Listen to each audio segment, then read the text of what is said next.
अलंक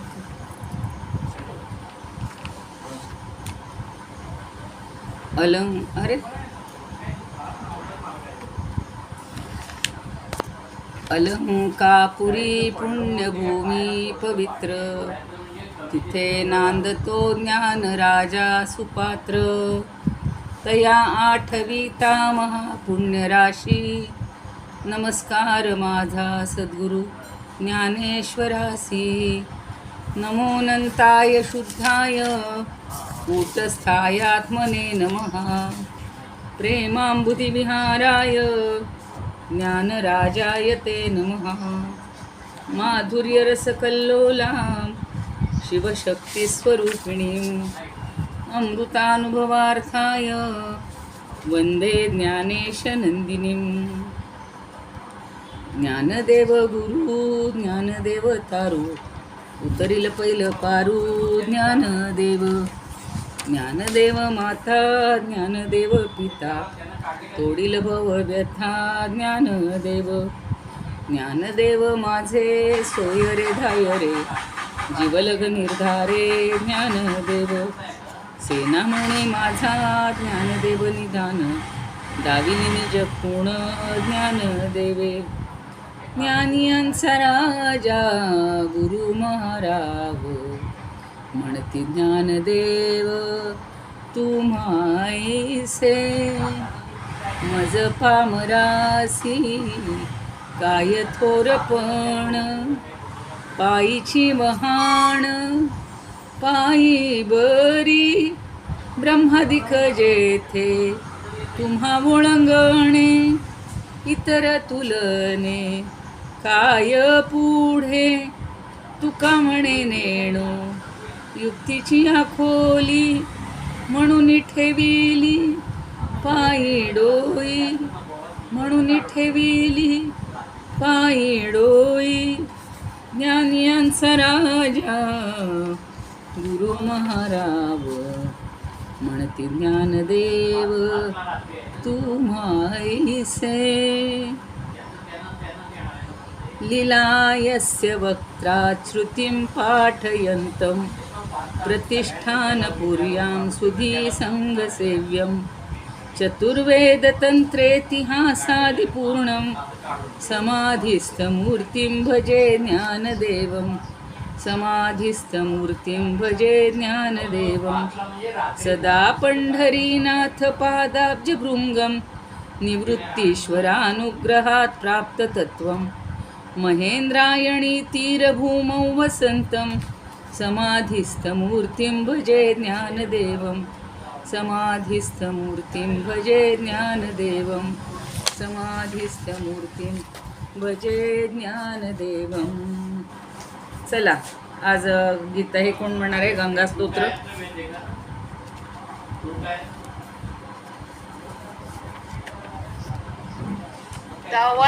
हा, 7वा 8वा ना आज, का 9वा 10वा झालाय?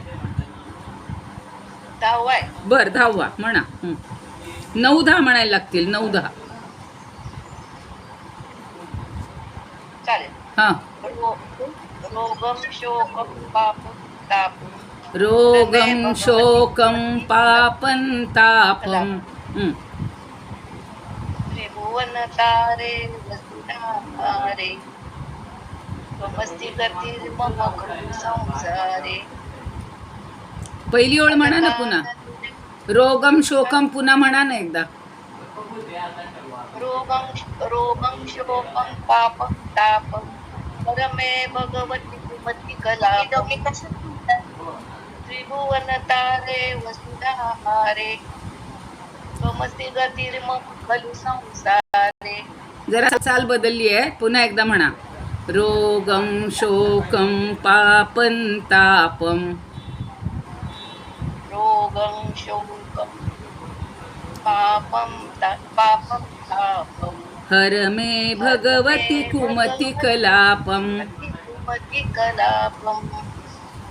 हा. त्रिभुवन तारे वसुधारे, त्वमसि गतिर्मम खलु संसारे. पुढची अलकानंदे.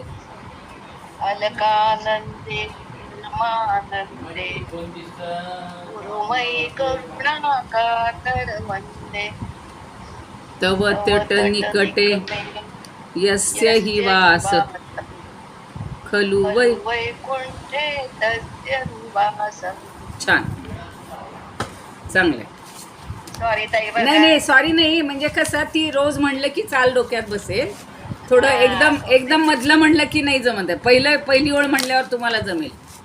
पहिल्या ओळीची बसलेली असते ना चाल, मग ती म्हणत जा. ज्यांना अशी अडचण येईल ना त्यांनी पहिल्यांदा देवी सुरेश्वरीपासून सुरू करा, म्हणजे ती ओळ लक्षात आली की पुढची ओळ लक्षात येत राहील. काही हरकत नाही. हो. हां, आता काल आपण कितवा घेतला होता? 16 घेतला का? हां, 16 झाला होता. आज आता 17वा घेऊया.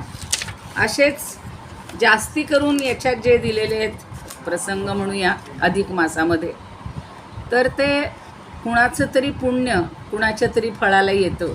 जे दुष्ट असतात, पापी असतात.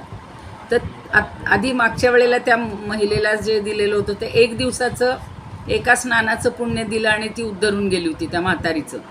आता सांगतात 3 स्नानाचं पुण्य, असा 17वा अध्याय आहे. आज त्या ताई म्हणल्यात म्हणून पटापट आपण घेऊया. श्री गणेशाय नमः, श्री सरस्वत्यै नमः, श्री गुरुदेवाय नमः. नमो नमो जी पंढरीनाया, पंढरीनाथा प्राणसखया, विश्व हीच तुझी माया. तुची श्रेष्ठ सर्वोत्तमा, तुझे घडावे मज दर्शन. तेणे होईन मी पावन, नाम तुझे मुखी गाईन. जाईन गावा मोक्षाच्या, तू भक्तांचा माय बाप. तूच हरिसी संसार ताप, तव नामाचा नित्य जप. भाग्यवंत करीतात दर्शन तुझे घडावया, नाम तुझे मुखी यावया. पंढरी यात्रा घडावया, लागे पुण्यपदरात. मला हे वाचल्यावर सारखं आठवायला लागलं मात्र की खरंच पुण्यपदरात असल्यामुळं आम्हाला 1 महिन्यात 2दा जायला मिळालं पंढरीला. पुण्य जोडा या पदरास, श्रेष्ठ एक तो मलमास. जो अधिक पट पुण्यास, घालत असे भक्ताच्या. पुण्याने पापाचे क्षालन, पुण्येची होय उद्धरण. पुण्ये परोपकार घडून, आणिक पुण्य पदरी पडे. गताध्यायी मलमासास, आचरिता पुण्य आले पदरास. त्यातील 1 दिनाचे खास, दान देई ऋषिकन्या. ते पुण्यदान हाती, पडता पिशाचण जगती. उद्धरून गेली शेवटी, ऐसे महात्म्य पुण्याचे. लक्ष्मी सवदे नारायण, आता तुझ लागी कथन. 3 स्नानांचे महिमान सांगत होते ऐकीजे. आता 3 दिवसाचं महात्म्य सांगतायत. शक्ती नाही जया शरीरी, तो कैसे 1 मास भरी. स्नान करेल अशा परी, 1 उपाय सांगतो. जरी न घडे 3 दिवस, 30 दिवस स्नानदान जप प्राणयास. तरी फक्त 3 दिवस सश्रद्धेने मसारावा. 3 दिवस स्नान करावे, दाने जे पुण्य कमवावे. ते किती थोर याचे गोडवे, या कथेत पाहो. पूर्वी दक्षिण भागात पैठण नामक 1 क्षेत्र होते अतिपवित्र, उभे नदी काठासी. ते ग्राम ब्रह्मवृंदांचे, घुमती घोष वेदांचे. पुण्याचरण सर्वांचे, पवित्र आणि मंगल. त्या ग्रामात 1 ब्राह्मण, नाम तयाचे धर्म शर्मा जाण. सदाचारे भगवत चिंतन करून राहे गावात. पतिव्रता तयाची नारी, काशी नामे ती सुंदरी. गृहदक्षती संसारी, परस्परास अनुकूल. परिसंतान नव्हते पोटी, म्हणून दोघे होते कष्टी. दुःख विसरण्याकरिती भक्ती, सदैव एका कृष्णाची. प्रपंच करून काया झिजली, वृद्धत्व दशा देहा आली. गात्रे एक शिथिल झाली, न होय उपास उपासना. परिअंतरी अनुसंधान, होते लागले त्याचे जाण. कृष्ण गोविंद हरिनारायण, अखंड गाती नामास. ऐसे वर्तन सता दोन्ही, मलमास तो आला पाही. पत्नी म्हणे घडणार नाही, नेम नित्य ना स्नानाचा. तरी आता काय करावे, कोणत्या व्रत आचरावे. पुण्य कैसे जोडून घ्यावे, या मासाचे पदरात. शक्ती नाही स्नान कराया, द्रव्यही नाही दान द्यावया. वाटे काळ हा जाईल वाया, पुण्य संचया वाचुनी. येईन मास भरी करिता जाण, देहात नाही आपल्या त्राण. तरी 3 दिवसांचे व्रत पूर्ण करूया आपण उभयता. हा निश्चय करून मानसी, आठविला तो ऋषिकेशी. म्हणते आम्हा होय साह्य हो आम्हासी, या व्रताचरणी. पती पत्नी दोघे जण एकमेकांचा हात धरून, पहाटेच स्नाना लागून जाती नेम करून. पवित्र गंगा स्नान करून, प्रातःकाळी अर्घ्य देऊन, सुचित्त हो दोघे येती परतून आपल्या स्वगृहास. स्नाना उपरी देवपूजना, पती बैसे घालून आसना, पत्नी गंध उगाळून त्यांना देई सश्रद्धेने. गंध उगाळी गुंफी माळा, हरिनामाचाच मुखास चाळा, दूध वाटी दे नैवेद्याला, लावी आरती तबकात, उभये संपादावी पूजा, ब्राह्मण जाई मग स्वकाजा, पाक शिजवी गृही दक्षजा, विप्रभोजना कारणे. माध्यांनी विप्र बोलवून, भोजन दान दक्षिणा देऊन, भावे करीती त्याचे पूजन, मानून हरिरूप तो. यथाशक्ती अपूपदान करी घृतते कधी सुवर्ण, दीप पूजुनी देती दान, अधिक मासा निमित्ते. ऐसे करता 2 दिवस पूर्ती झाली नित्य नियमास, थोडे कष्ट जरी देहास अपार आनंद. 3रे दिवशी पहाटेस जात असता ते स्नानास, एक पिशाच वाटेस आडवे त्यांच्या योग येतसे. शरीर क्राळ विक्राळ, देह अवघा केसाळ, दात भेसूर डोळ्यात जाळ, वाटेत येई आडवे. पिशाच ते महाभेसूर, उभे समोर दिगंबर, ब्राह्मणी हात डोळ्यावर धरी भयाने ते धवा. दोघे मनी ते चिंतातुर, कैसे स्नान ते घडणार, नेम आपुला मोडणार, विघ्न आले आडवे. म्हणती देवा नारायणा, धावते येई मधुसूदना, जाऊ दे रे पवित्र स्नाना, नियम आमचा मोडेल. तव ते पिशाचे थोडे थोडे हळूहळू येई पुढे, विप्र हात तयास जोडे, म्हणे वाट सोडावी. हे दोघं म्हातारे आहेत आणि तो पिशाच्या मध्ये येतो, घाबरतात. विप्र भयभीत होय मानसी, मिटून घेई डोळ्यांसी, तो पिशाचे लागे पायांसी, करी नमन तया ते. तो त्याच्या पायी पडतो आणि नमन करतो. अहो अहोजी विप्रवरा, भय चिंता दूर सारा, मीन पीडा करीन धरा, मनी हाच विश्वास. पुण्यवान तुम्ही दंपती, घडले दर्शन तुमचे मजप्रती, सत्संगाने पालटे मती, स्मरण अनेक जन्माचे, पूर्वजन्माचे होऊन स्मरण, पिशाचे बोले विप्रा लागून, पावन झालो तुझे दर्शन, घडता मी भूदेव, पूर्वीचा मी सावकार, मज जवळी धन अपार, परी न येई कधी विचार, मनी दान धर्मांचा, माझी आधना नव्हता पार, सुख सौख्य गृही अपार, पुत्रपौत्र होते सुंदर, आज्ञा पालक सद्गुणी, परी मी एक अवगुणी, दानही न दिले स्वप्नी, द्रव्यलोभ केवळ मनी, धन जोडीत मी राहिलो, मीन पदरी पुण्य जोडले, स्नान दान ना जप तप केले, विप्र कधी ना जेऊ घातले, ऐसा घोर पातकी, पुढे येता महापापी, रोग लागला तो शरीरी, देह सोडता यमद्वारी, जाचणी झाली अपार, यमदूताने केले ताडन, कुंभी पाखादी घालून, तप्त लोहास भिडवून, बहुशासन ते दिले. तो सांगतोय मला काय काय मिळालं, माझ्या हातून पाप झालं म्हणून. मी अति दुःख भोगले, नाना पिढे देहा छळिले, तरीही भोगन माझे चुकले, चांडाळ योनीत ढकलला, 3रे जन्मी भिल्ल झालो, चौर कर्म करू लागलो, लोकांचे प्राण घेऊ लागलो, पाप राशी वाढल्या, अयोग्य कर्मे अशी करीत, फिरलो नाना योनीत, आणि आता असे भोगीत, पिशाची योनी हीन, परिभाग्योदय आज झाला, तुमचा दर्शन लाभ घडला, वाटते मुक्ती मिळेल मला, केवळ तुझ्या दर्शने. पिशाची तुके बोलला, हात जोडून उभा राहिला, तेणे विप्रभय मुक्त झाला, आणि काय बोले, मी एक दरिद्री ब्राह्मण, जवळी नाही माझ्या धन, मला न शक्य धर्मदान, न घडेची साधना, मात्र आता अधिक मास करू लागले, घातले एक व्रतास, तयाचा आज 3रा दिवस, जातो गंगा स्नानाते. दोघं सांगतायत की आम्ही आता गंगा स्नान करतोय, स्नान करून या परत, येऊ आम्ही जाणं निश्चित, तू स्वस्थ रहा येथ, असेल का जरी विश्वास. ऐसे बोलून स्नानास जाता, पिशाच राहिले मागुता, वाट पाहे म्हणे आता, विप्र येईल परतून, आशा पाशी गुंते प्राणी, आशा नडते बहुते ते जनी, पुरी न होते आशा जीवनी, खोटे मृगजळ अशा आशेचे, आशा न चुके कोणासी, असो तापसी या संन्यासी, भूत किंवा पिशाच्यासी, आशा काही चुकेना, असो रंक किंवा राव, आशेचा सर्वत्र घोर प्रभाव, आशा नाचवी सर्वास दैव, तालावरती आपुल्या, आशा जयाने त्या गावी, तेणेची मुक्ती भोगावी, निराशा दुःख भोगावी, म्हणून आशा न धरावी, पिशाचेही आशेत गुंतले, विप्र येईल म्हणून बैसले, वाट लक्षुनी ते भले, केव्हा येईल दंपती, याचक लक्षितो दात्यास, भुकेला जैसे अन्नास, किंवा तृषार्थ उदकास, तैसी पाहे वाटतो, तोच विप्र झाला पाहता, पुढे होऊन नमवी माथा, म्हणे मुक्ती द्यावी आता, ज्ञानवंता मज लागी, विप्रा घालून दंडवत, उभे राहे जोडून हात, आशा साठली डोळ्यात, म्हणे कृपा करावी, तयाचे ऐकून करुणावचन, द्रवले त्या विप्राचे मन, तेणे हाती उदक घेऊन साक्षी केले भगवंता. मलमासीचे जे मी व्रत आचरिले 3 दिसात, तयाचे फल जे असेल सांप्रत तरी ते ययासत अर्पितो.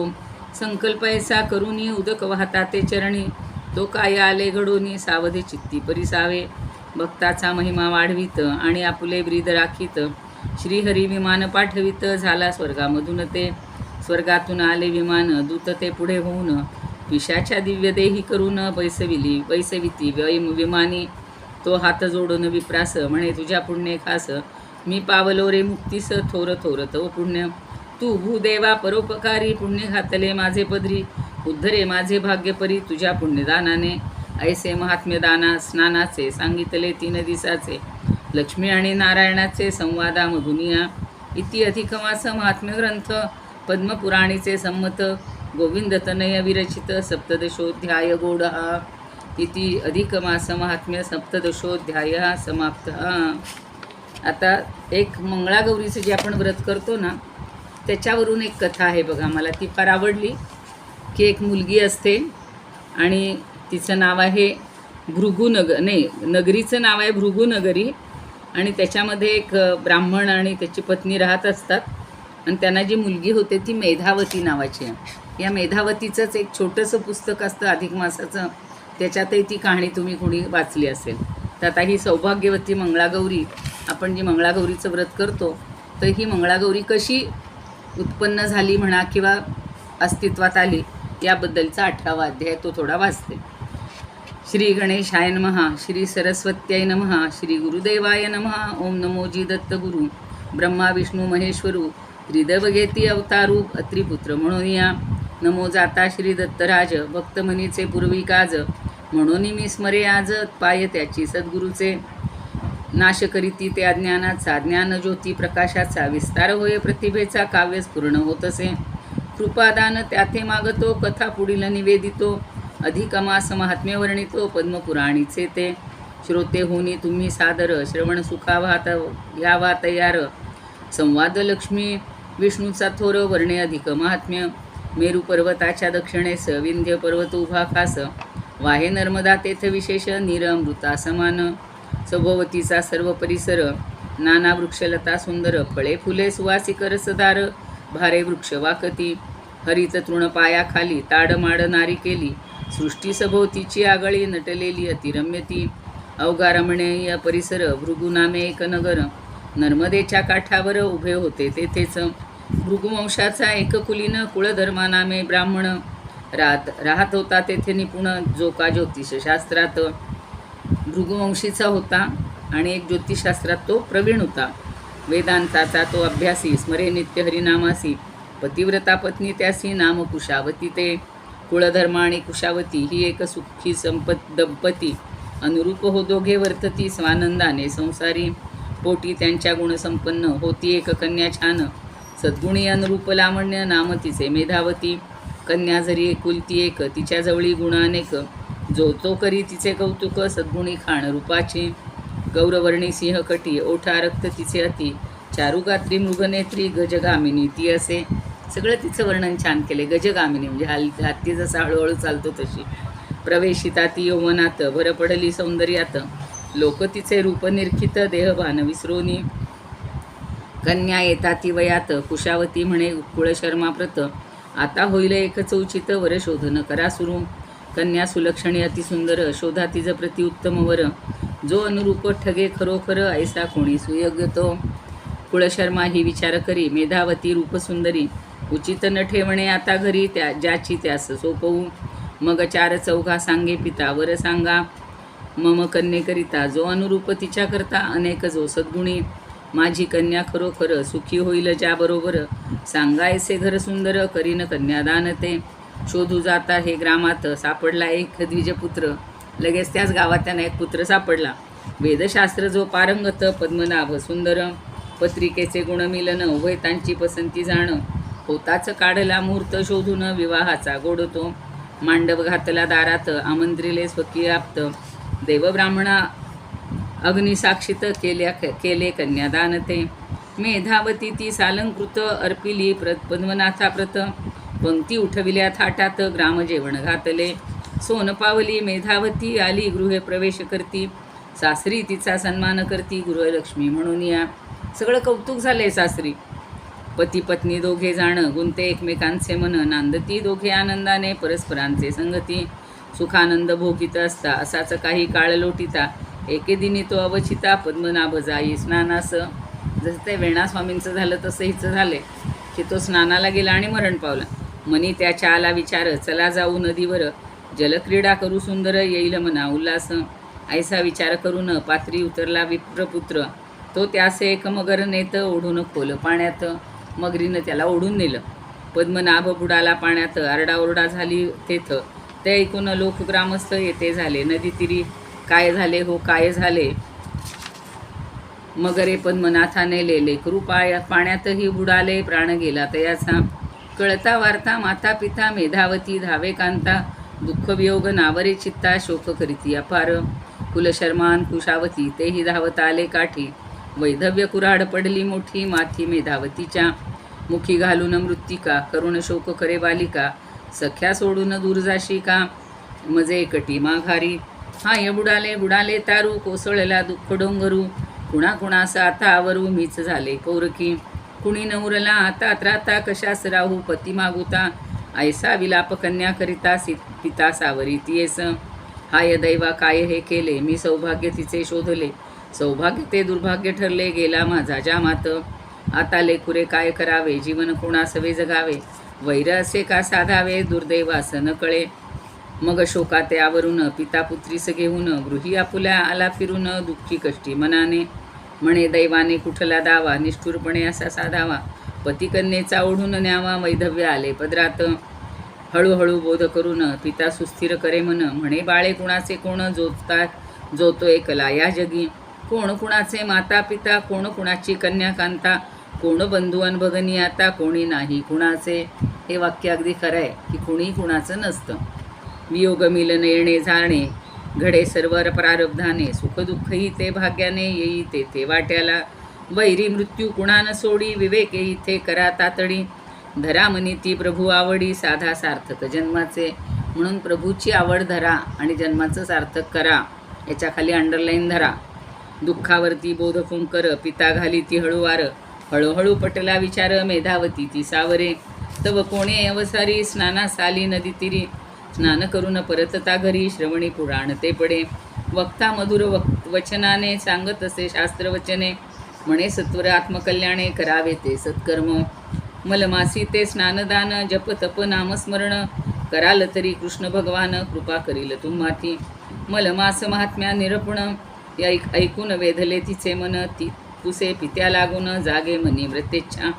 तर तो तिला बोले पिता, मलमास आला आहे सरता, एकच दिवस उरला असता, उद्याचा तो जाण घे. आता एकच दिवस राहिला होता, तरी तू उद्या पहाटे उठून करावे यावे पवित्र स्नान, तुपाचा एक दिवा लावून देवद्वारी पूजावा. बोलवू एक ब्राह्मण, त्या दिव्याचे करू पूजन, तो दीप संकल्प करून करू दान विप्रास. दीपदानाचं फार महत्त्व आहे. ह्याच्यामध्ये आपण मध्ये कथा पण वाचली.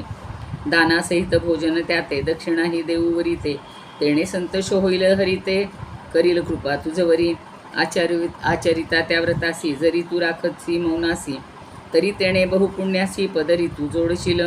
हितोपदेश हा पित्याचा, नेम मलमासाचा, ऐकोनी निश्चय तो मनाचा करी मेधावती. आता तिनं काय केलाय बघा नेम. पित्यास करून नम्रवदन, ती म्हणे मी निष्ठेनं उद्याचे हे व्रत करीन छान, आशीर्वाद मज द्यावा. कुळशर्माचा आनंद झाला, स्वहिताचा विवेक जागला, दूर लोटुनी दुर्भाग्याला जोडी बाळे सद्भाग्य. मेधावती उठून पहाटे गेली स्नाना नदी तटे, सुस्नात होऊनी मागुते आली गृहास सत्वर. ताम्रदीप घृतभरित देवाऱ्यात ठेवे नीट, दीप करून प्रज्वलित पूजा केली तयाची. नमो नमो दीपराया, अज्ञान काजळी दूर कराया, मम जीवनी तेज उजळाया, प्रकाशित भावे बा. दुःख दौर्भाग्य वैधव्य दशा, मी भोगते दुःखायशा, ते दूर करोनी भाग्येशा, उजळीत यावे मम भाग्या. ऐसी केली दीप प्रार्थना, गंध पुष्पे वाहिली नाना, मग संकल्प करून ब्राह्मणा दिले दीपदान ते. अनर्से 33 तिनं, एके पात्री ते भरून, दक्षिणेसह अपुपदान अर्पिले ते सानंदे. ब्राह्मण पत्नीचाही मान, तिने राखला ओटी भरून, उभयतांचे आशिष दान नमस्कार नत घे पदरी. तोच काय आले घडूनी घंटा नाद आले कानी. एक विमान घेऊन अंगणी आले तिच्या शिवदूत. शिवदूत म्हणती हे भाग्यवती बोलवी तुझं कैलासपती. विमान धाडले हे तुझसाठी सत्वर आला चलावे.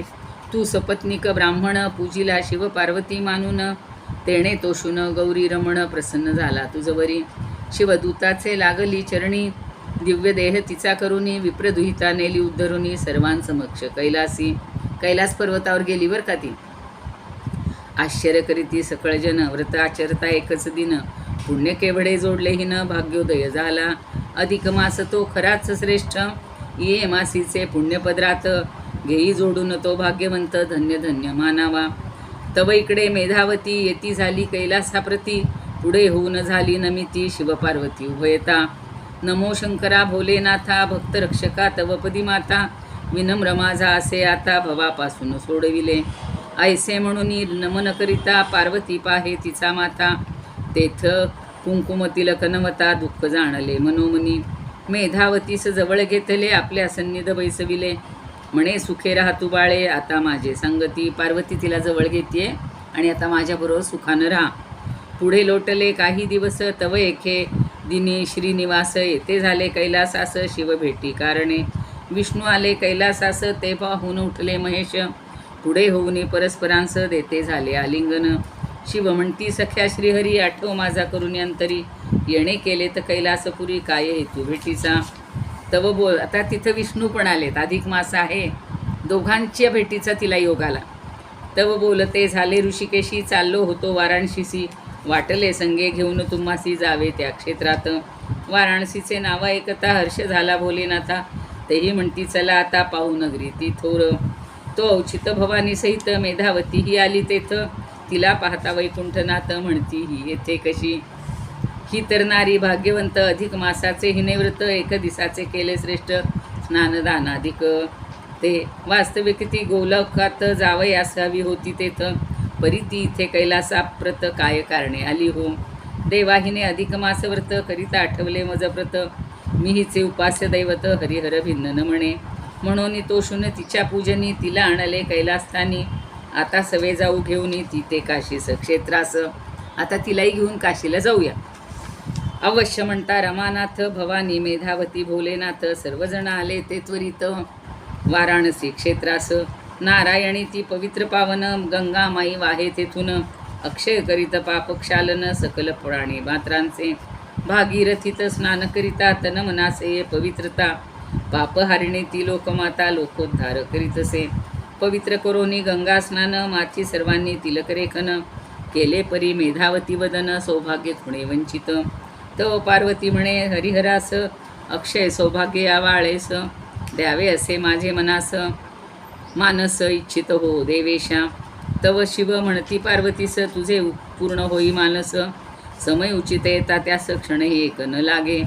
काशी क्षेत्री करिता निवास. काय करील तो श्रीनिवास. नीलकंठेश्वर महालिंगास स्थापिता झाला तेथेच.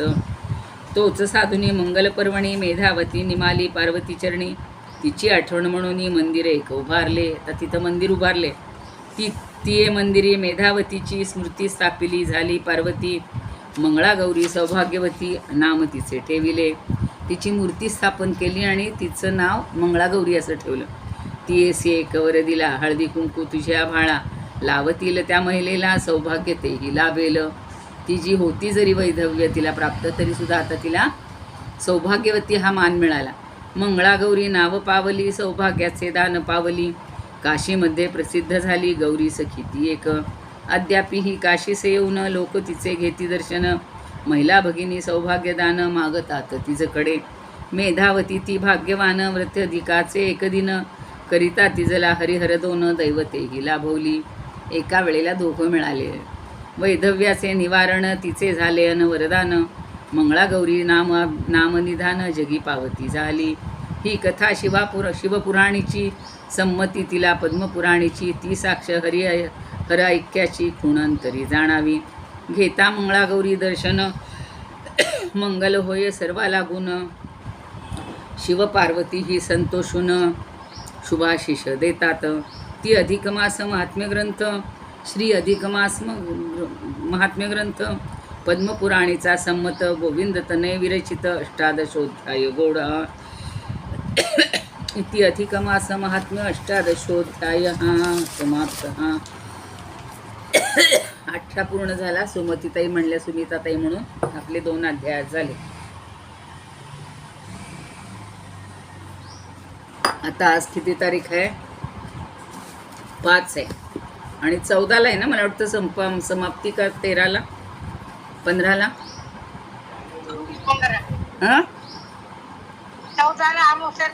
हां 14लाच आहे. म्हणजे आपण 13 पर्यंतच आपलं संपलं पाहिजे.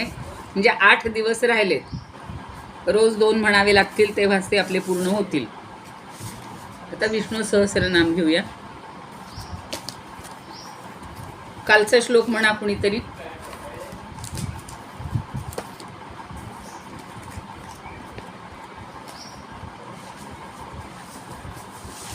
आहे का पुस्तक? कुणाकडे आहे का? म्हणतायत का? म्हणा म्हणा ललिता ते.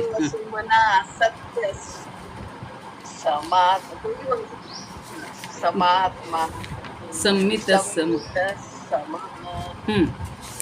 अमोघ पुंडरी अक्षो वृषकर्मा बरोबर. पुढचाही झाला होता ना 13वा. रुद्रो विश्वयो शुचिश्रवा श्रवाहा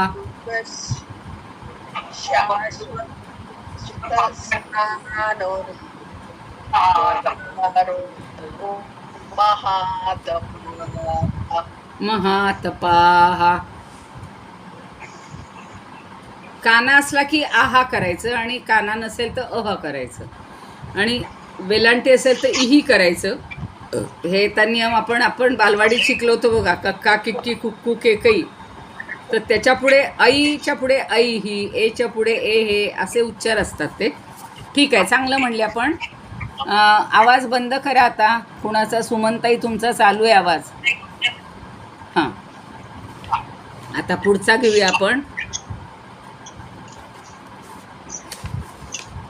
13वा घ्यायचा आहे का? 13वा झाला आत्ता तुम्ही म्हणल्या. 14वा घ्यायचा आहे. सर्व गस म्हणा माझ्या माकून. तुमचे आता 1-2 चालू राहू देत. बाकी सगळ्यांचे आवाज बंदच करा. सर्व गस सर्व विद्वानुर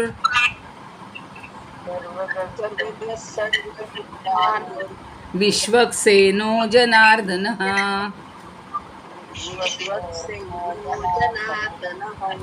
वेदो वेद विदव्यंगो वेदांगो वेदविद कविः.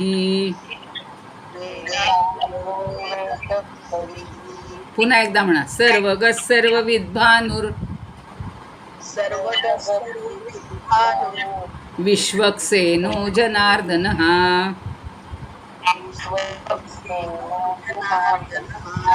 वेदो वेद विदव्यंगो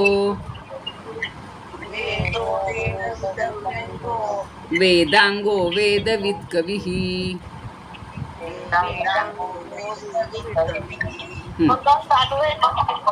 काय?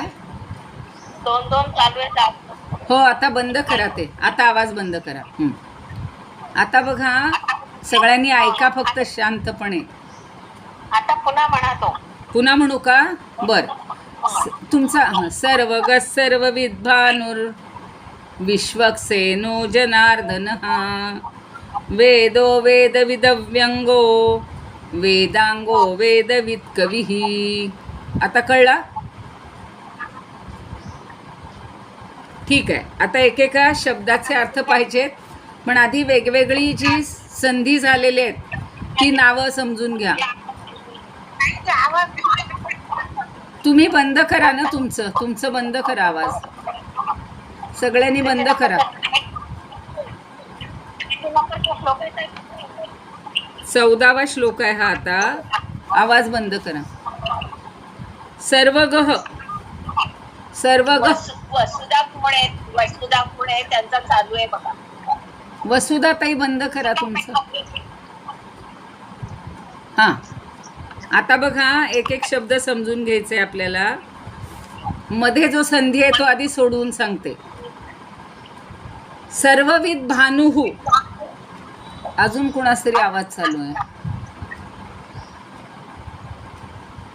सर्वविध भानुहू असा एक शब्द आहे आणि पुढं विश्वक सेनहा.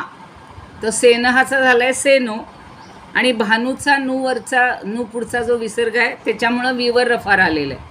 सोडवून शब्द घ्यायचा. सर्वगह हा एक शब्द, सर्वविध भानू दुसरा शब्द, विश्वक सेनहा तिसरा शब्द, पुढचा जनार्दन समजतो. आणि पुढे वेदो म्हणजे वेदहा.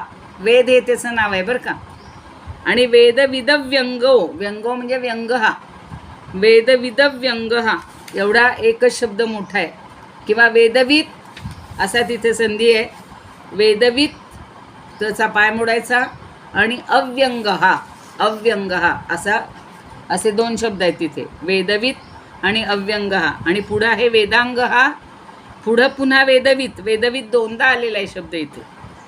आणि कवीही, कवी म्हणजे कवी, विद्वान. आता दोनदा वेदवित का आलाय ते बघूया आपण जरा. सर्व गचा अर्थ आहे गमन करणे, गमन करणारा. सर्व हा त्याचा संचार किंवा त्याचं गमन सगळीकडे असतं. आता आपण पाहिलं त्या बळीराजाच्या गोष्टीमध्ये, तो वामनाचा अवतार घेऊन बळीराजाच्या यज्ञापर्यंत आलेला आहे. जिथं कुठं त्याला जायचं असेल तिथं तो कुठेही संचार करू शकतो.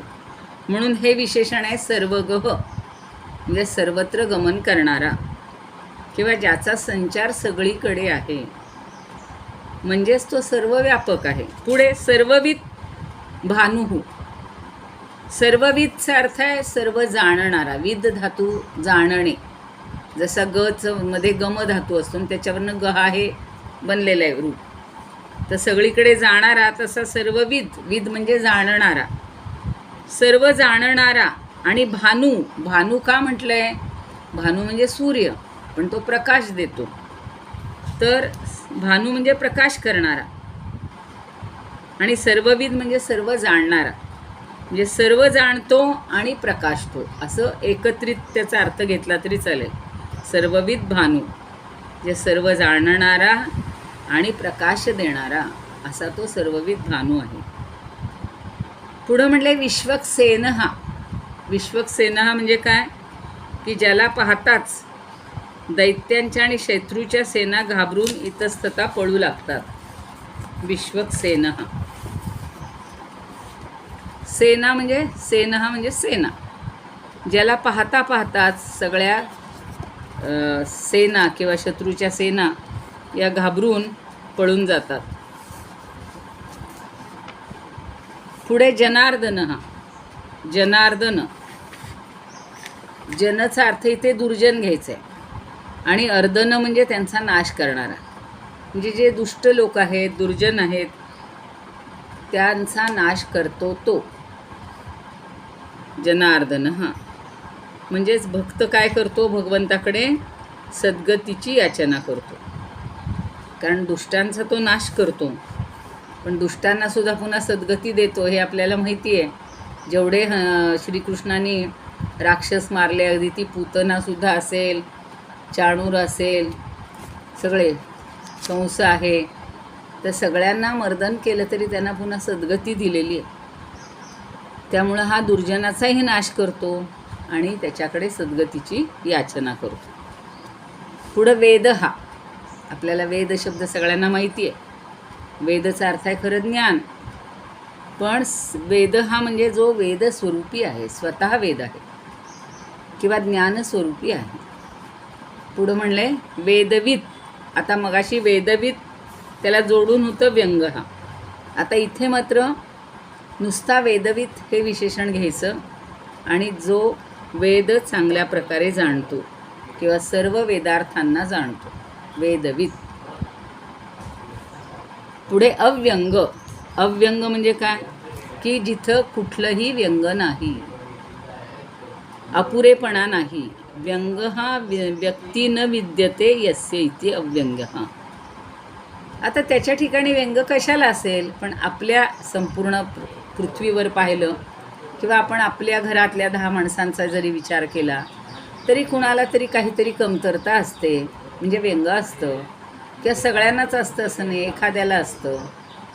तसं याच्या ठिकाणी व्यंग असायचं कारणच नाही आहे, पण तरीसुद्धा ते विशेषण त्यांनी लावले की त्याच्या ठिकाणी कुठलंही व्यंग हे व्यक्त होत नाही, तो पूर्ण अव्यंग आहे.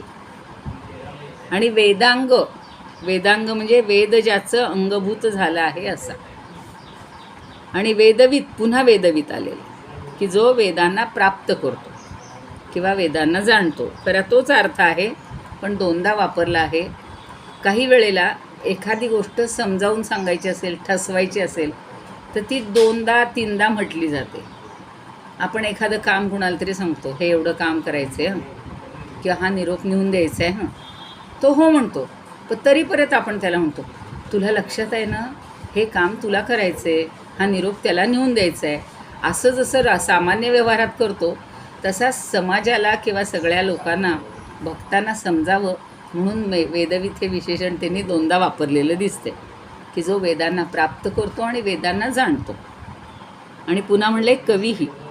आता कवी कुणाला म्हणतात? कवीही क्रांतदर्शी सर्वदृक्, कवीं पुराणं अनुशासितारं मनोरणीयां समनुस्मरेद्यः सर्वस्य धातारमचिन्त्य रूपम. हे जे आले 8व्या अध्यायात, तिथं जो कवी शब्द आहे तोच इथं आहे. कवी म्हणजे अत्यंत विद्वान. पुन्हा तसंच की सगळं जाणणारा, सर्व काही पाहू शकणारा, तो कवी आहे. म्हणून म्हणतात ना, जो न देखे रवी वो देखे कवी, अशी मराठीत म्हणजे हिंदी कम मराठीत म्हण आहे की सूर्य ज्याला पाहू शकत नाही ते हा कवी पाहू शकतो. म्हणून कवीच्या दृष्टीनं वसंत ऋतूतसुद्धा वर्षाव होईल, पाऊस होईल. वर्षा ऋतूत जे जे उमलणार आहे ते कवी तिथं सगळ्या ऋतूंना आणून शकतो. तुम्हाला सगळ्यांना कालिदास माहिती असेल.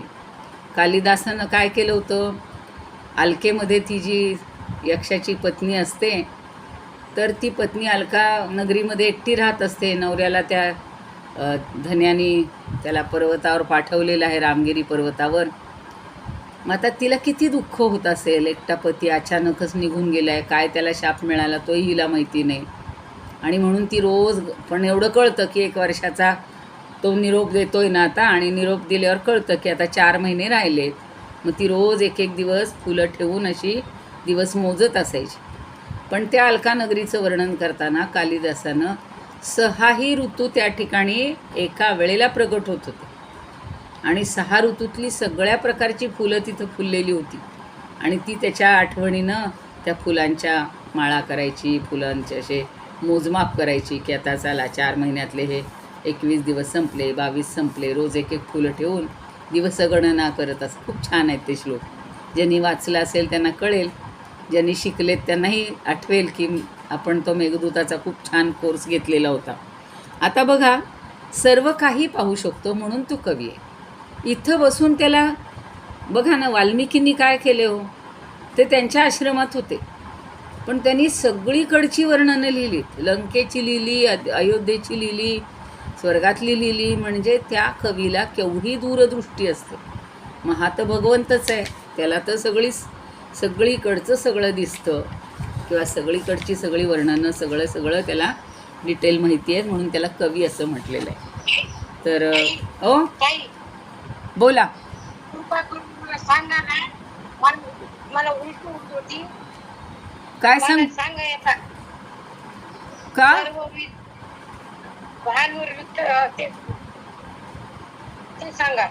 हां, सर्वविद भानू का? बरोबर. सर्वविद भानूचा असा अर्थ आहे, सर्वविद म्हणजे सगळं जाणणारा, आणि भानू म्हणजे सूर्य. पण सूर्य काय करतो? प्रकाश देतो. म्हणजे एका शब्दात 2 अर्थ आहेत, सर्व जाणणारा किंवा सर्व मिळवणारा, आणि भानू म्हणजे प्रकाश करणारा. आता बघा, भानूमुळं काय होतं, सगळीकडे प्रकाश येतो आणि त्यामुळं सूर्याला सगळीकडचं दिसत असतं. आपल्याला सूर्य दिसत नसला तरी सूर्याला सगळीकडचं दिसतं. तसा हा भगवंत आहे की तो सगळीकडचं सूर्याप्रमाणे पाहू शकतो, सगळीकडचं जाणू शकतो आणि सगळ्याला प्रकाशही देऊ शकतो. आता कळलं? समजलं का? मॅडम, हां ज्ञानाचा सूर्यरूपी परमात्म्याचा उदय होतो. हां बरोबर आहे ना, मग बरोबर आहे, मग तेही बरोबरच आहे.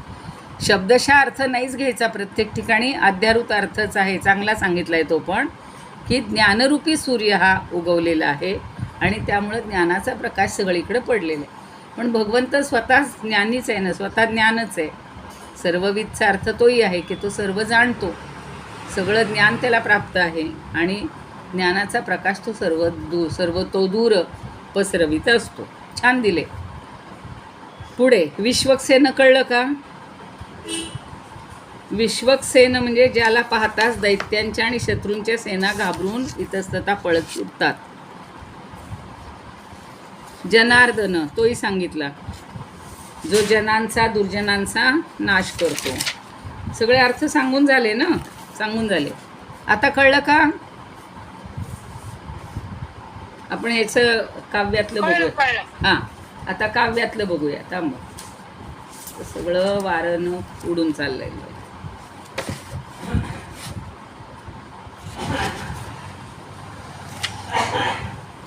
काय झालं?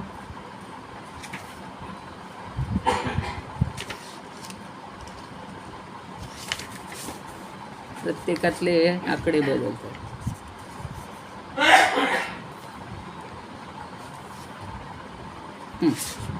वेदो वेद विदव्यंगो. आता यातलं आहे सुमिता ताई, एखाद्या शब्दाचं सांगताय?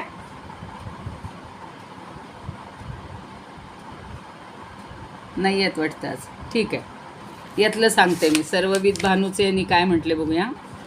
सर्वविद म्हणजे सर्व जाणणारा आणि भानू म्हणजे सूर्य. हे तर दोन शब्द आपल्याला कळले. सर्व जाणतसे जो त्याला सर्वविद ऐसे म्हणती. तेजस्वी ज्योतित सूर्य मी कृष्ण अर्जुना सांगती. ज्योतिषामपि ज्योती हे आपण 10व्या अध्यायात पाहतोय. आत्ताही अभ्यासलेलं आहे की सगळ्या तेजस्वी ज्योतीमध्ये मी सूर्य आहे. अज्ञानतमाचा नाश करी तो ज्ञान सूर्य जणू. श्री विष्णूना म्हणून नाम हे शोभे सर्वविद भानू. अज्ञानाचा नाश करतोय म्हणजेच आत्ता तुम्ही म्हणल्या तसं तो ज्ञानसूर्य आहे आणि म्हणून त्याचं नाव सर्वविद भानू हे शोभून दिसतं. आता विश्वक्सेनचं पण वाचूया. विश्वक म्हणजे संपूर्ण आणि सेन म्हणजे सेना. ज्याला विश्वक म्हणजे संपूर्ण आणि सेन म्हणजे सेना. ज्यास देखता करी पलायन संपूर्ण दैत्यसेना. ज्याच्या समोर विकारव दैत्य ते होती बलहीन. ज्या विष्णूंना नाम शोभते पहा विश्वक्सेन असं म्हटले. आज या कुठे गेल्या सुमिता ताई? मी ठेवले ते पुस्तक जवळ काढून.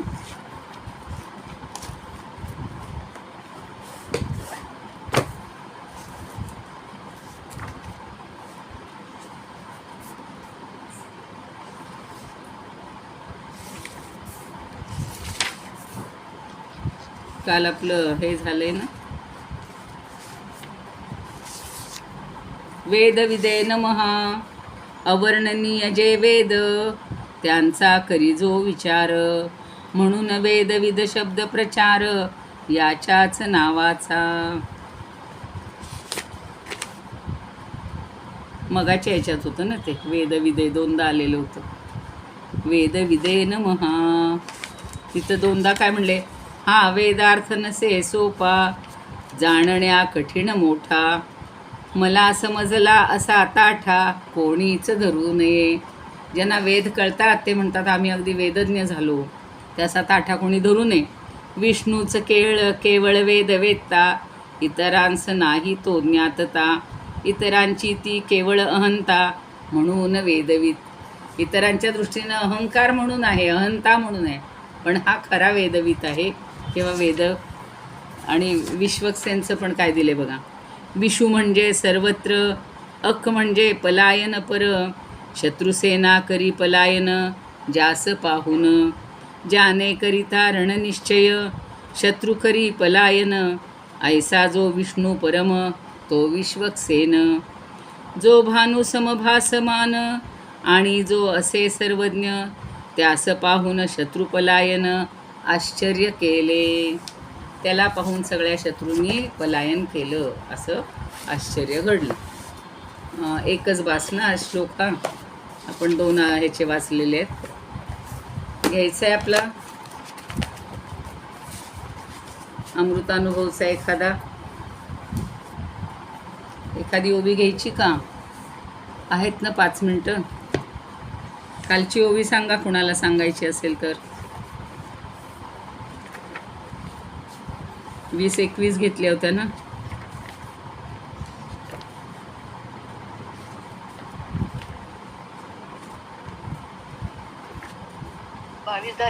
हां वाचा. चैले वाली वाचा. चैले निधे घुसे ऐसी के नींद असे की चैले चेऊ बैसे ऐसे चेणे आले. जो सतत जागा आहे ज्याला झोप म्हणजे काय मी थांबतच नाही. तो कधीतरी झोपेवर रुसेल का? गाढ झोप त्याच्या लेखी अस्तित्वात आहे का? ज्याला झोपेचा संसर्गही झाला नाही त्याचा त्या निद्रेशी कधीतरी संबंध येईल का?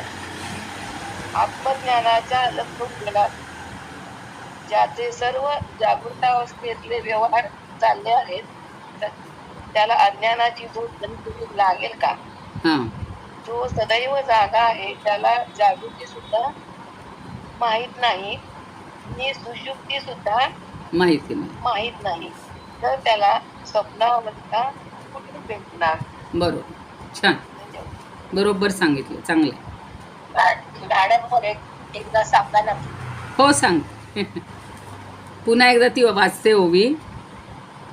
चैले निद अरुसे ऐसे की निद असे की चैले चेवो बैसे ऐसे चेणे आहे.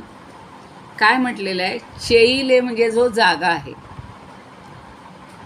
जो जागा आहे तो निंदे रुसे. निदे म्हणजे झोपेवर, रुसे तो जागा आहे तो जणू काही झोपेवर रुसतोय कारण त्याला झोप माहितीच नाही आहे.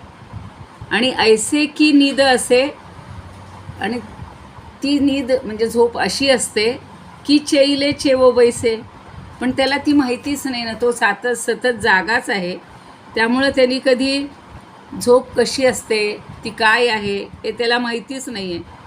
म्हणजे तो फक्त जागाच असतो, कायम जागा असतो, जागृत असतो. तो या सर्व परमात्म्याविषयी जागृत आहे.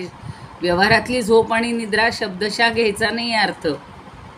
आणि म्हणून त्यांनी काय म्हणलं की चैले चेवो बैसे ऐसे चेणे आहे. जो जागाच आहे त्याला पुन्हा जागं करावं लागतंय का किंवा सांगावं लागतंय का मी जागा आहे.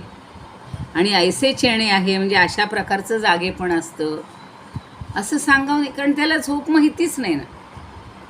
ज्याला झोप माहिती आहे तुमच्या आमच्यासारख्याला तो काय म्हणतो, अहो रात्र झाली की आम्ही झोपतो आणि पहाट झाली की आम्ही उठतो.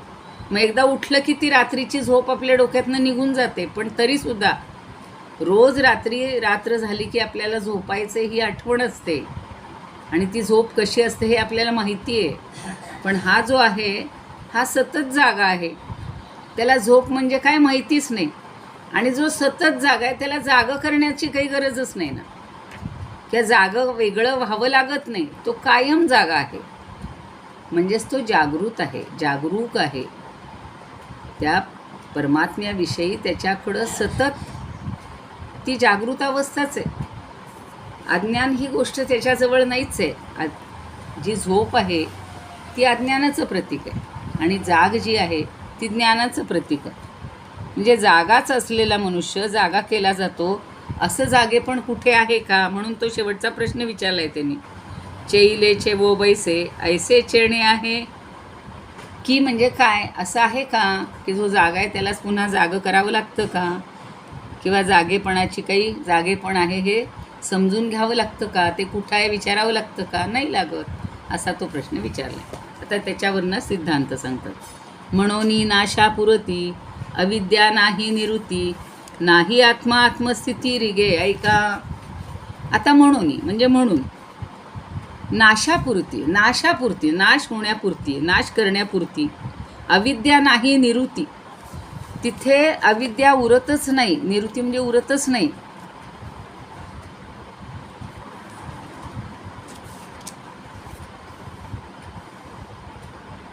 निवृत्ती म्हणजे निश्चितपणानं, आणि रिघे म्हणजे प्राप्त होईल. म्हणून पुढं काय म्हणले, नाही आत्मा आत्मस्थिती रिगे ऐसा, म्हणजे तो आत्मा आत्मस्थितीस प्राप्त होईल असं नाही आहे. आत्मा हा आत्माच आहे, त्याला आत्मस्थिती वेगळी प्राप्त करून घ्यायची गरज नाही. जसा जो जागाच आहे त्याला जाग करण्याची गरज आहे का, नाही. तसं आता सांगतायत की म्हणून म्हणजे म्हणून, नाशापुरती म्हणजे नाश करण्यापुरती, अविद्या नाही निवृत्ती, अविद्या मुळीच नाही, निश्चयानं नाही, आणि नाही आत्मा आत्मस्थिती रिगे ऐसा, आणि आत्मा ही आत्मस्थितीस प्राप्त होईल असाही नाही. जागा माणसाला पुन्हा जागेच्या स्थितीला किंवा जागेपणाला यावं लागतं असं नाही. तसं आत्म्याला पुन्हा आत्मस्थितीला प्राप्त व्हायची गरज नाही. तो आत्मा आहेच आहे म्हटल्यावर तिथे विकल्पन येतच नाही. ज्या वेळेला अज्ञान आहे तर मात्र आत्मा समजून घ्यावा लागतोय. याचे यावत सगळ्या प्राणीमात्रांना आत्मा समजून घ्यावा लागतोय. पण जो आत्मज्ञान झालेला आहे, जो स्वतःच आत्मा आहे, त्याला आत्म्याचं ज्ञान करून घ्यायची गरज नाही. जसं जाग्या माणसाला जागेपणाची गरज नाही. अजून कोण कोण काय म्हणतायत जरा बघूया. आता हे सिद्धांत आपल्याला डोक्यात बसला पाहिजे. म्हणून नाशापुरती अविद्या नाही निवृत्ती, नाही आत्मा आत्मस्थिती रिगो ऐसा, ज्याचं जगणं, आता मगाशी जे विष्णू सहस्रनामामध्ये आलं होतं बघा, विश्वभानू, तो सूर्यच आहे, ज्ञानाचा प्रकाशच तो आहे. तसं इथे ज्याचं जगणं जे आहे ते प्रकाशदायीच आहे. प्रकाश म्हणजे ज्ञानदायीच आहे. ज्याला आत्मज्ञान झालेलं आहे, ज्यानं आत्मस्वरूपाला अनुभवलेलं आहे, अविद्या नाही निवृत्ती, त्याच्या ठिकाणी नाश करावा अशी कणभरसुद्धा किंवा थेंबरसुद्धा अविद्या नाही. आणि त्यामुळं नाही आत्मा आत्मस्थिती, आणि त्यामुळं आत्मस्थितीला पोहोचलेला मनुष्य, आत्मा काय हे त्याला वेगळं माहितीच नाही आहे, ठाऊकच नाही.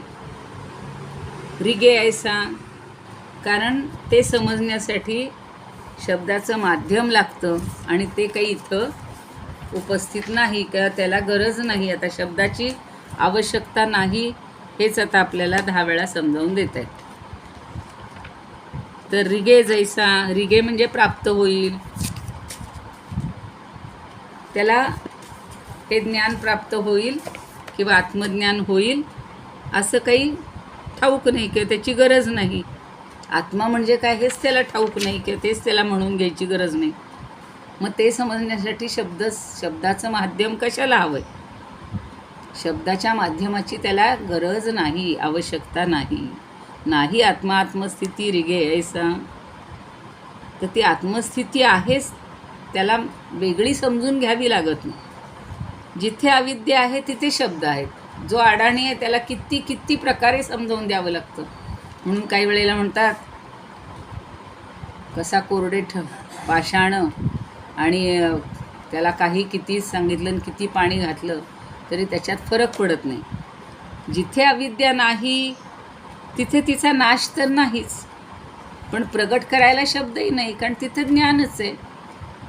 त्यामुळं आत्मज्ञान झालेलं आहे ही अवस्था व्यक्त करायला त्याच्यापाशी शब्द लागत नाहीत. आणि ही झाली आत्मज्ञानाची मौनाची भाषा. ती फक्त मौनालाच कळते. शब्दभांडार तिच्यापाशी चालत नाही, किंवा त्या आत्मज्ञानाजवळ शब्दभांडारच नाही आहे. आपल्याला मात्र अज्ञान असल्यामुळं आपण इतका शब्दांचा म्हणतो तसा वापर आणि काही ठिकाणी गैरवापर असाही केला जातो. बघूया आता सोमवारी त्याच्यामध्ये अधिक काही बघायचं असेल तर संस्कृत आणि हे जरा जमलं तर समजून घेऊ. स्वरूपानंद तरी समजून घेऊ.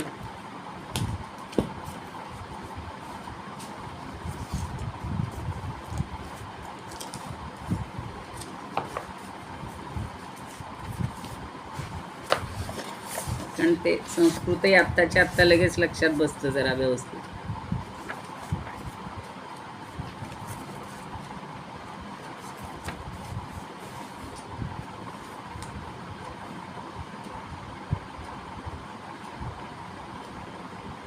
म्हणून नाशापुरती अविद्या नाही निवृत्ती, नाही आत्मा आत्मस्थिती रिगे ऐसा. अतो विद्या म्हणजे अतहा विद्या स्वरूपेण नाशार्हा नाही निश्चितम. आता तिथं अविद्या नाही, त्यामुळे तिचा नाश करायची गरज नाही. आत्मानात्मस्थितीम लब्धुम इच्छेदित्यपि नोचितम. आणि मग आत्मा आणि अनात्मस्थिती हेही तिथे जाणून घ्यायची गरज पडत नाही किंवा त्याचीही कुठे इच्छा राहत नाही. आत्मानात्मस्थितीम लब्धुम इच्छेदित्यपि नोचितम. तो त्याला त्याची इच्छाही होत नाही आत्मा काय आहे अनात्मा काय आहे, कारण मुळातच तिथं फक्त ज्ञान आहे, फक्त आत्मा आहे, दुसऱ्या किंवा आत्म्याचा प्रकाश आहे, दुसरं काही त्याला समजून घ्यायची गरज नाही. आता काय म्हणतात बघा.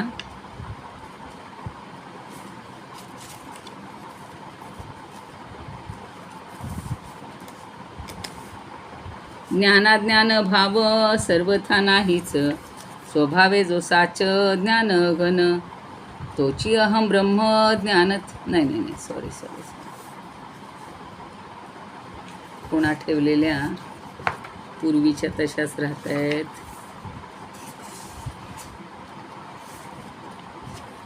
आता 17-18 काल झालेलं आहे.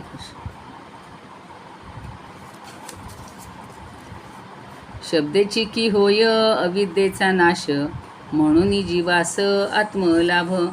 ऐसे म्हणो जाता तेही वेडेपण, आत्मासज्जित घन एक मात्र. हा कालच्या 20व्याचा. आता 21मध्ये म्हणतात, रात्रीचा विलय करोनिया सूर्य, पावतो उदय म्हणो ऐसे. तरी हे बोलणे मिथ्याची साचार, सूर्य निरंतर तेजो राशी. आता आपला 21 झाला का 22 झाला. जागत्याची झोप घालवावी लागे, किंवा काय जाणे होणे तया. तैसा शब्दे होय अविद्येचा नाश, मग आत्मयास भेटे आत्मा. तरी अविद्याती आणावी कोठोन, नसे विद्यमान स्वरूपेजी. मुळी अविद्येसी जेथे नाही ठाव, शब्दाचा गौरव तेथे कैसा. एक आत्म्यावीण दुजे नाही साच, तरी ठाईच जैसा तैसा. म्हणून आत्माचं आत्मयासी भेटे, हाही भोल खुंटे स्वभावेची. आत्ता जे सांगितलं होते की आत्मा आत्म्याला भेटतो असं म्हणणं हे बोलणं सुद्धा त्या ठिकाणी खुंटतं, कारण आत्म्याला काही समजून घ्यायची गरज नसते. तो प्रत्यक्ष ज्ञान आहे, साक्षात प्रकाश आहे, स्वयंप्रकाश आहे, स्वयं ज्ञान आहे, स्वयंप्रज्ञा आहे. मग कुठे शब्दांची गरज आहे की जिथे अविद्या आहे, अज्ञान आहे, आत्म्याविषयीचं अज्ञान आहे, तिथे मात्र शब्दांची गरज लागते.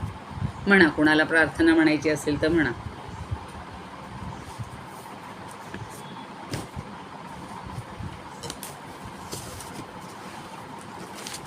राजश्रीताई म्हणा.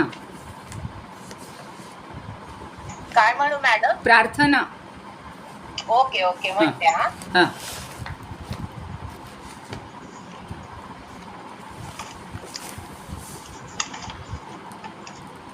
इदं पकर्तु भुवन मंडल, समुदितमिव भास्वर, सादरं वन्दे ज्ञानेश्वर. सादरं वन्दे ज्ञानेश्वर. त्रिभुवनमाता भगवद्गीता, लोकमंगला लोकविश्रुता, लोकहितं सन्ततं ध्यायता. येन ज्ञानेश्वरी विरचिता श्रीत्वा प्राप्तगिरं सादरं वन्दे ज्ञानेश्वरं सादरं वन्दे ज्ञानेश्वरम् गीताशास्त्रं वाङ्मुदिकल्पं नवं तदीयं वयत्वचाल्पं विषयविपदां प्रातमनल्पं वाक्यज्ञेन च येन भूषितं सरस्वती मन्दिरं सादरं वन्दे ज्ञानेश्वरं सादरं वन्दे ज्ञानेश्वरं यत्र शारद. ठीक आहे. पुढचे आता कृष्णाची परमानन्दः निहितो यत्रामृतनिःशन्तः काव्यतत्त्वयोगो कृतवन्तं तत् रसायनं मधुरं सादरं वन्दे ज्ञानेश्वरं सादरं वन्दे ज्ञानेश्वरं. छान. आता हे नाही, गोपाळकृष्ण सेवती साधू संत मनुवेधला माझा आरती ज्ञान राजा लोपले ज्ञान जगी पितनेण ते कोणी अवतार पांडुरंग नाव ठेवील ज्ञानी आरती ज्ञान राजा कनकाचे ताटकरी उभ्या गोपी कनारी नारद करो साम गायन करी आरती ज्ञान राजा प्रकट प्रिय बोले विश्व ब्रह्माची केले रामा जनार्दनी पायी मस्तक ठेविले आरती ज्ञान राजा आरती ज्ञान राजा महाकैवल्य तेजा सेवती साधू संत मनुवेदला माझा आरती ज्ञान राजा. छान. ज्ञानेश्वर महाराज की जय. कृष्णाची म्हणणार आहे कोणी? भगवान की जय. कृष्णाची म्हणायची का? जय कृष्ण जय ज्ञानेश्वर. कृष्णाची येत असेल तर म्हणा. आरती कशी करू गोपाळा जाने व्यापियले जगताला आरती कशी करू गोपाळा. कोण म्हणतंय? निरांजन दीप कर्पूरवात निरांजन दीप कर्पूरवात तुम्हीच झाले राधाकांत तुम्हीच झाले राधाकांत आरती कशी करू गोपाळा जाने व्यापियले जगताला आरती कशी करू गोपाळा. तुम्हीच दीपक तुम्हीच प्रकाशक तुम्हीच दीपक तुम्हीच प्रकाशक तुम्हीच स्वामी तुम्हीच सेवक तुम्हीच स्वामी तुम्हीच सेवक आरती कशी करू गोपाळा जाने व्याप जगताला आरती कशी करू गोपाळा. तुम्हीच ध्याता तुम्हीच त्राता तुम्हीच ध्याता तुम्हीच त्राता तुम्हीच स्वामी जगनिर्माता तुम्हीच स्वामी जगनिर्माता आरती कशी करू गोपाळा जाने व्यापियले जगताला आरती कशी करू गोपाळा. आता झाले मी पण मनमती आता झाले मी पण मन्मती आम्ही करीतो मंगल आरती, आम्ही करीतो मंगल आरती. आरती कशी करू गोपाळा, जाने व्यापियले जगताला. आरती कशी करू गोपाळा, आरती कशी करू गोपाळा. जय जय मॅडम विजय. ही हा, आरती पाठवा ना. पाठवली की परवाच. नाही ही नाही मिळाली हो. बर. जय देव जय पुरुषोत्तम, अधिक मास श्रेष्ठ अगाध तो महिमा. जय देव येतो त्रयवर्षांनी हा अधिक मास, सेवा व्रत वैकल्ये करिता ती खास. लाभे उपासका ते पुण्य पदरास, पुरुषोत्तम मासाचा महिमा विशेष. जय देव जय पुरुषोत्तम. स्नानदान पूजा जपते ध्यान, अवश्य ये मासी करी उपोषण. मौन भोजन दीप अपुपते दान, देता भक्तांवरी तोषी भगवान. जय देव जय पुरुषोत्तम. नारायण मानुनिया ब्राह्मण पूजावा, देऊन भोजन वस्त्रातोची सुख व्हावा.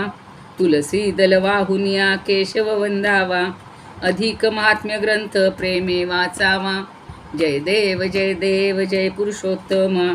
धूप दीप लावुनी गावी ती आरती, माधव पूजा करिता लाभे संपत्ती. पापे जाती लयासी पुण्य येई हाती, गोविंद तनय घाले चरणासी मिठी. जय देव जय पुरुषोत्तम. अधिक मास श्रेष्ठ अगाध तो महिमा. जय देव गोपाळ कृष्ण भगवान की जय. माऊली ज्ञानेश्वर महाराज की जय. पंढरीनाथ भगवान की जय. पंढरीनाथांना, ज्ञानदेवांना, भगवान श्रीकृष्णांना, सर्व संतांना ही कायची सेवा समर्पित करूया. आणि तुम्ही श्रोते जगदीश मूर्ती, तेथे माझी व्युत्पत्ती किती, सर्वांच्या हृदयस्थ परमात्म्याला ही सेवा अर्पण करून आजच्या वाणीला स्वल्पविराम देते. सोमवारी आता असेच 2 अध्याय घेऊया.